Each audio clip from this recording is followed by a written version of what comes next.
If you are a super empath who has been in a relationship with a narcissist, there is something he spent the entire time trying to keep you from discovering. The very sensitivity he turned into your leash is the same thing that once you understand it makes you completely impossible to control. Today I'm going to show you exactly what happens when a super empath wakes up, the stages, what it does to him, and why, once it happens, there is no going back. Stay with me to the end, because the last part is about you, and you need to hear it. Let's start by destroying the biggest lie ever told about empaths. The lie is that empathy is weakness, that being a deeply feeling person makes you fragile, naive, and easy target. The world treats sensitivity like a soft spot, something to be managed, hardened, or grown out of. And the narcissist? He believes that lie more than anyone. It's the foundation of his entire strategy. He looks at your empathy and he sees an open door. A person who will give endlessly, forgive repeatedly, and blame themselves first. Someone who feels so much for others that they'll abandon themselves to keep the peace. For a while, he's right. That's the prey phase. We've all been there. But here's what he never understands, because he literally cannot. Empathy isn't softness. Empathy is perception. It's the ability to feel what's underneath the surface, to sense the truth behind the words, to read a room before anyone speaks. And perception, my friend, is a weapon. He just got to enjoy it pointed away from him for a while. The super empath going cold, that was one phase of the awakening. What I want to show you today is what comes after the cold. Not a defense, not a season, a permanent shift in who you are. To understand how dangerous the awakened empath becomes, you have to remember who she was before. In the prey phase, her gift was turned against her. She felt his moods so intensely that she organized her entire life around managing them. When he was cold, she assumed she did something wrong. When he was cruel, she searched herself for the reason. When he pulled away, she chased harder. Her empathy became a tether. The more she felt him, the more she lost herself. And the cruelest part? She kept making excuses for him precisely because she was empathic. She could feel his wounds, his childhood, his fragility, so she told herself, he doesn't mean it. He's hurting. If I just love him enough, he'll heal. She gave him the one thing he could never give himself.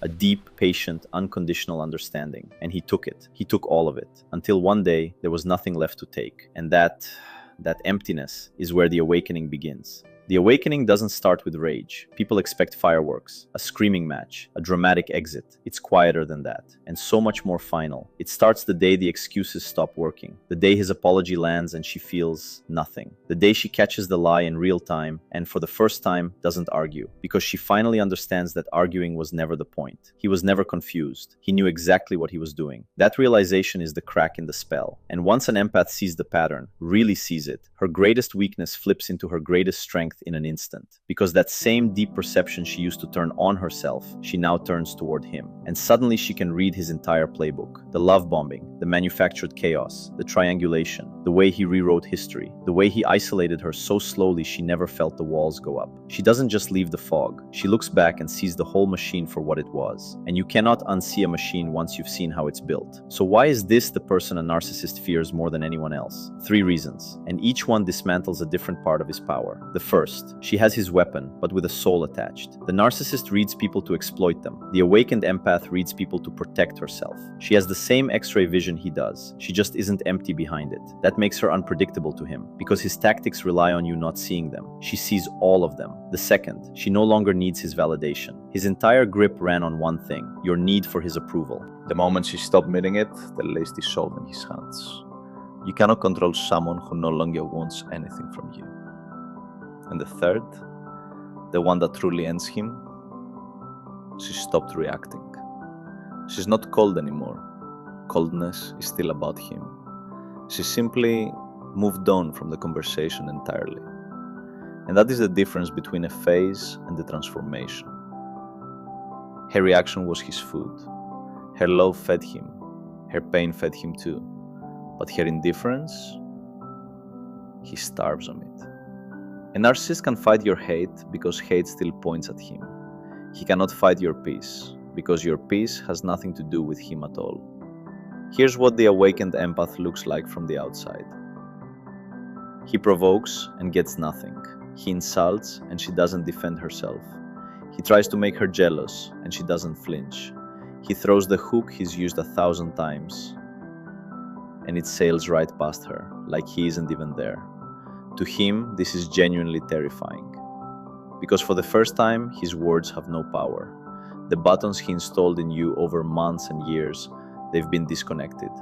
He keeps pressing them harder and harder, and the machine just doesn't respond.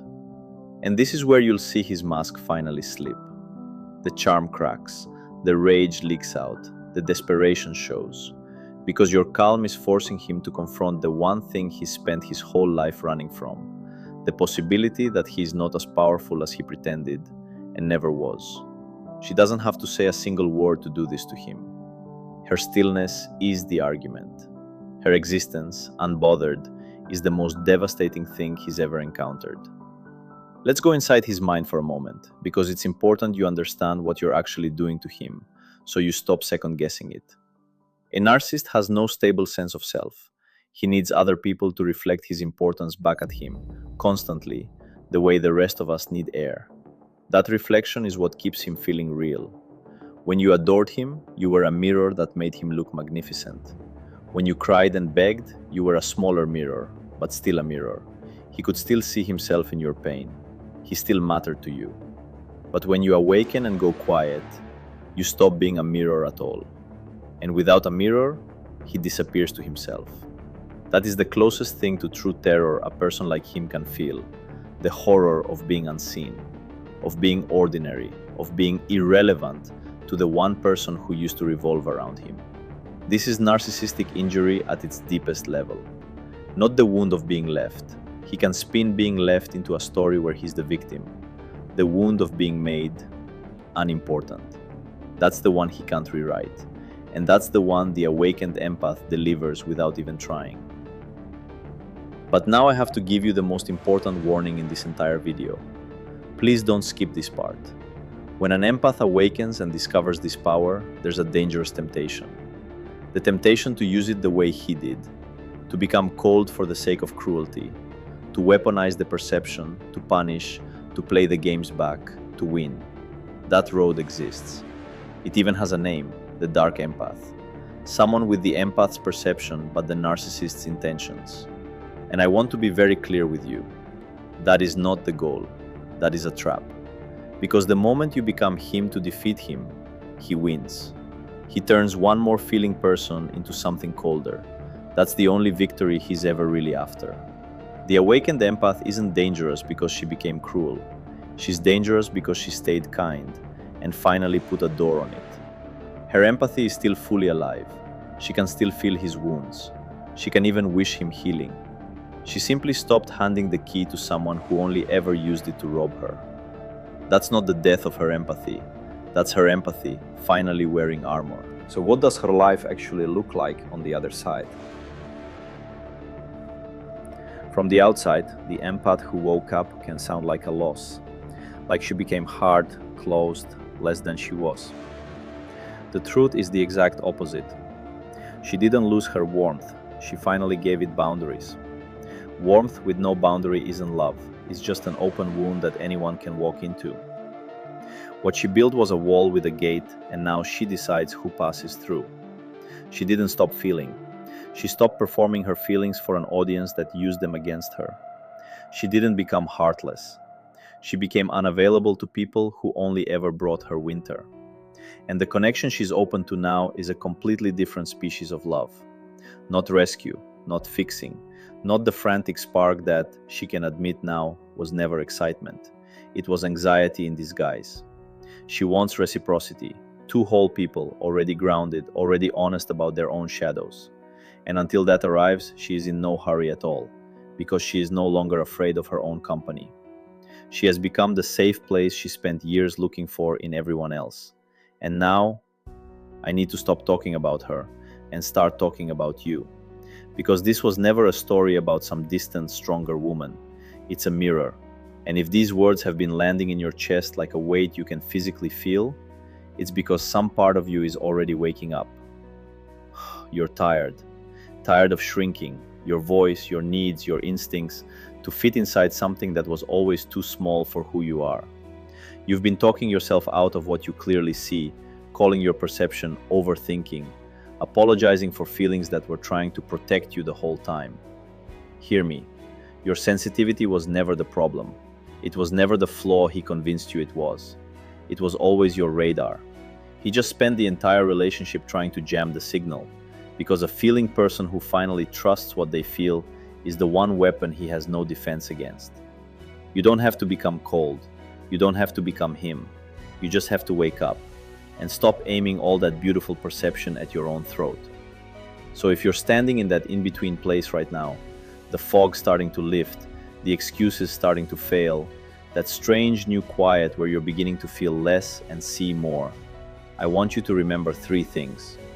1. Your empathy was never weakness. It was perception he taught you to fear. 2. You don't defeat him by becoming colder. You defeat him by finally putting a door on a heart that never had one. And 3. The most dangerous thing in his world is not someone who hates him.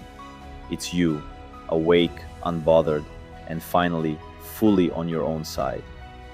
He will keep reaching for the woman who used to react. She doesn't live here anymore. You felt everything and you survived all of it. That was never your weakness. That was always, every single day of it, your strength. If you felt even a flicker of this, comment one word below: awake. It tells me you're seeing it now. I read every single one and I reply. And share this with someone who needs the reminder that her sensitivity was never something to apologize for. It was the superpower she was talked out of. Subscribe if you want to keep walking this path with me, because the more you understand how these patterns work, the less power they will ever have over you again. I'll see you in the next one. Stay awake. Stay free.